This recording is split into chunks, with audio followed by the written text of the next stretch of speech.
Bonjour à tous et bienvenue dans cette nouvelle vidéo de l'original. Lors de ma dernière vidéo, je vous proposais de faire un petit vote pour la prochaine vidéo que vous souhaitiez voir arriver sur la chaîne. Et il y a très clairement deux sujets qui se sont démarqués. Le premier, c'est le drama sur ce que j'estime être des imposteurs de la bijouterie. Je vais vous faire rôter du sang!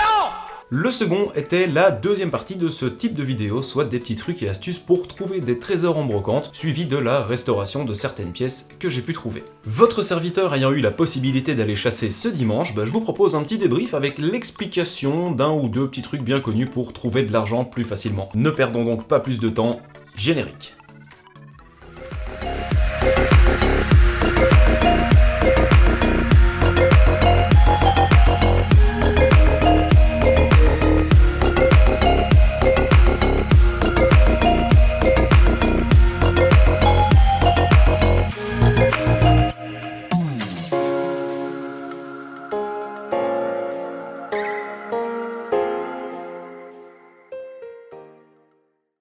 Vous le savez maintenant, une grande partie de mon travail consiste à partager les connaissances, alors je me suis dit que ce serait sans doute sympa de vous montrer un petit exemple concret d'une méthode assez simple pour discriminer l'argent lors de vos chines et de chiffrer assez vite le gain d'un achat. C'est l'une des remarques qui est revenue régulièrement en commentaire et par message, c'est que je n'abordais absolument pas la question du prix. Alors je vous propose de vous montrer un petit exemple assez criant. Vous connaissez certainement tous ces fameuses petite cuillère souvenir. Alors il y en a toujours quelques-unes qui traînent dans le fond du tiroir à couvert chez mamie, et la plupart du temps c'est dans ces tiroirs-là que vont voir les gens avant de faire une brocante. Ah, vous pouvez voyager. Oui, je vois.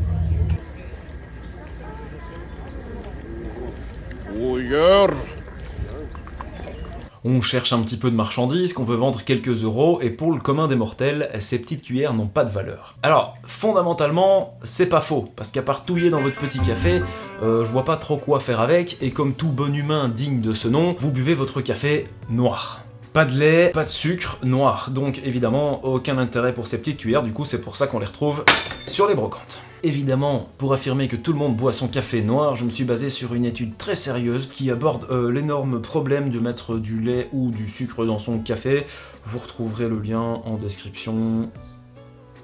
Non. Vous les vendez combien? 1 euro. Ok, si je vous prends toute la boîte? 56 euros. 55 euros. Ok, d'accord. Bon, je fais ma petite sélection, je reviens vers vous, vous inquiétez pas.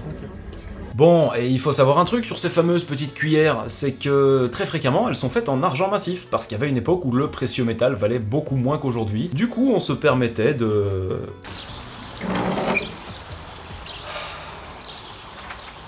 Who can say where the road goes, where the day flows, only time.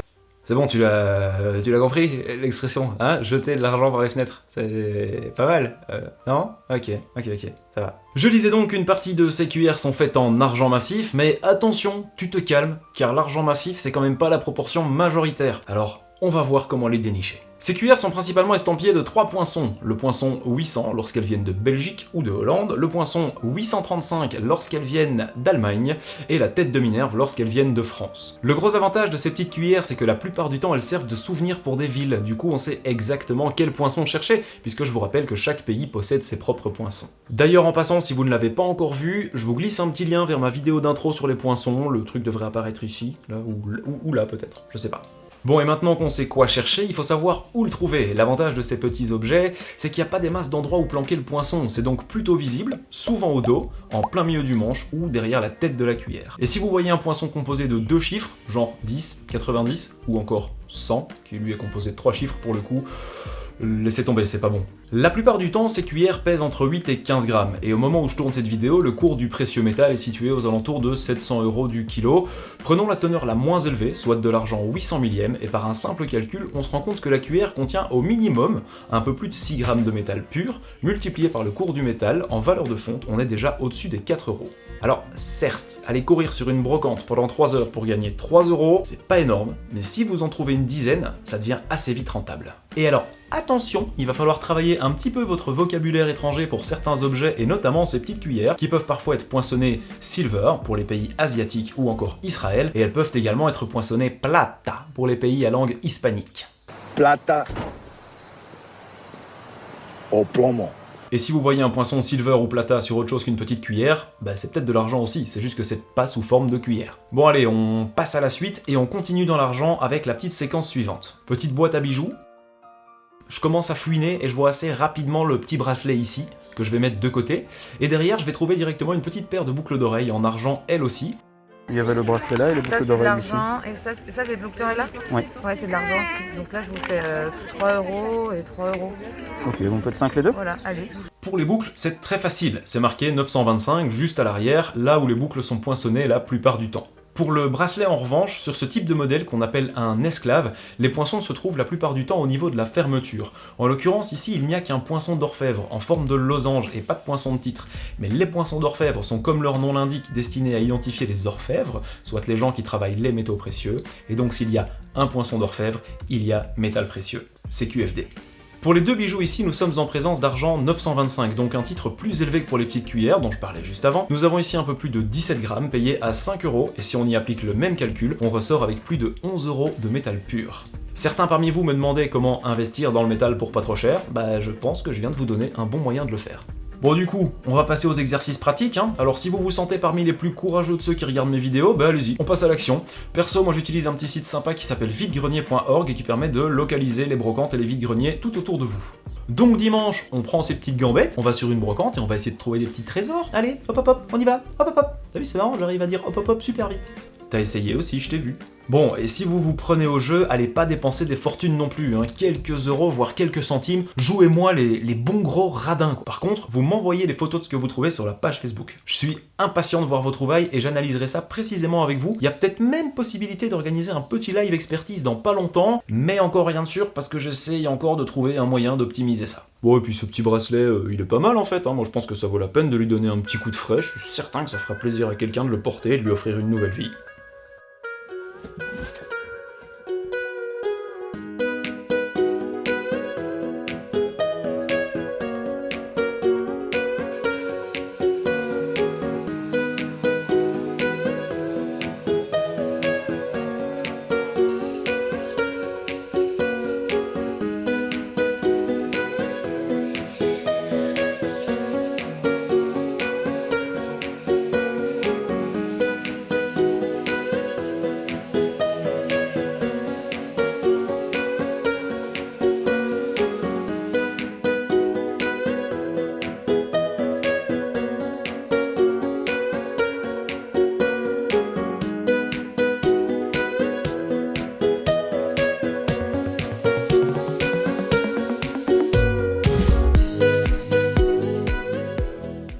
Et en parlant de nouvelle vie, je vous propose un petit concours tout sympa pour remporter un autre bijou qui je pense mérite lui aussi une deuxième vie. Lors d'une de mes chasses sur brocante, j'ai mis la main sur tout un lot de bijoux en pierre naturelle et je vous propose cette semaine de gagner un magnifique collier en quartz rose que vous voyez logiquement apparaître à l'écran. Vous pouvez jouer pour vous, pour quelqu'un d'autre, pour votre copine, pour votre maman, pour votre papa s'il porte des colliers en quartz rose. Pour participer, c'est tout simple, il vous faudra vous rendre sur ma page Facebook, vous likez la page, la publication de la sortie de vidéo et vous partagez le post de la sortie de la vidéo. Le tirage au sort aura lieu le 17 juin et vous recevrez peut-être ce magnifique collier par la poste directement chez vous. En toute logique, la prochaine vidéo sort d'ici 8 à 10 jours. J'espère sincèrement que ce format vous aura plu. Si c'est le cas, n'hésitez pas à me le faire savoir via le petit pouce, un petit commentaire. Je vous rappelle que j'essaye de répondre à tout le monde. D'ici à la prochaine vidéo, je vous embrasse. Prenez soin de vous. Ciao!